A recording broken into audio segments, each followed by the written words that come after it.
Ito pala ang car ko dito sa UK.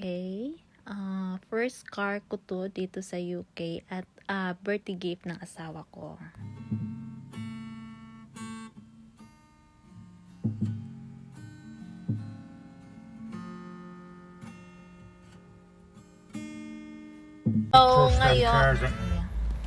Ngayon may pupuntahan kami. I-check namin kung nagugustuhan namin yung car na gusto ko. Charot. So, sana okay siya. At kasi excited akong Not me. Oh. Excited much. Alright. Hello everyone. Ngayon naman matagal akong hindi nakapag-video kasi sobrang busy ang buhay. Lalo na may lesson ako sa driving at saka at iba pang mga gawain trabaho at iba pa. So, ngayon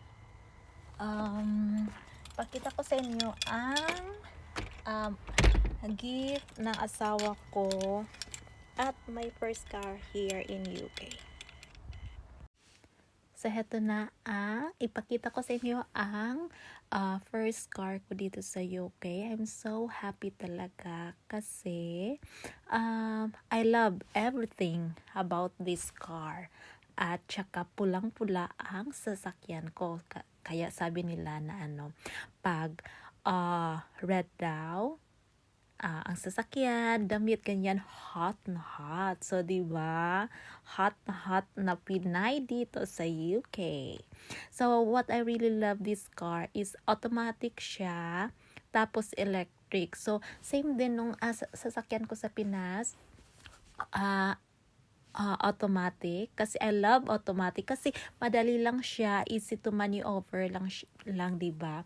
At saka, electric. So, ito updated at upgraded siya. So I love it. So yan ang yung yung handle na para i-reverse mo, i-drive, park, yan lang siya. O diba, ang galing. At saka ang daming niya, ito connected din to siya sa cellphone ko. Yan, bali makikita ko kung gamit ko ang cellphone ko, ma-open ko yung car ko at hindi na siya kailangan ng susi para i-start ang engine. I-push button lang. Yan. So, yan ang napakaganda sa electric. Isa pa, eco mode. May eco mode. So, makaano din tayo sa kasi friendly to friendly sa environment kasi may eco mode, kasi electric siya, walang tambutso, walang yan, yung parang sa yung singaw ng kasi electric. So yon. At napakaganda, may radio, may CD, yan, maraming pagpila, sat nav, yan, okay, diba? Ang ganda.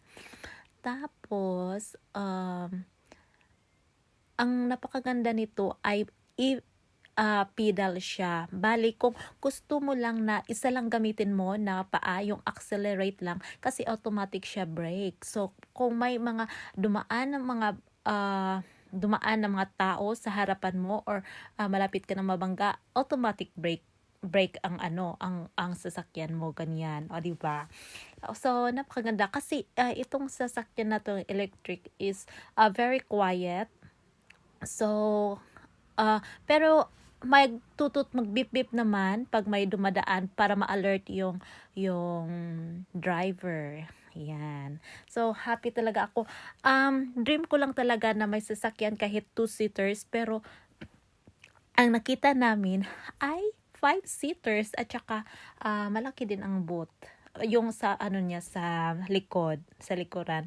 So, okay na ako. Kailangan na lang go na tayo dito. Diba? So, yan yung pinupush ko. Yan ang start button. So, hindi na kailangan ang susi para magamit. Push button lang. Tapos connected din sa cellphone ko, malalaman ko kung saan na pumunta ang sasakyan ko kasi connected siya, o 'di ba? Yan. So, yan ang napakaganda sa automatic electric car. Tapos, lalo na ngayon, mahal ang gasolina. So, makatipid talaga sa electricity nito. Kasi, ilang miles lang, 1 pound lang ang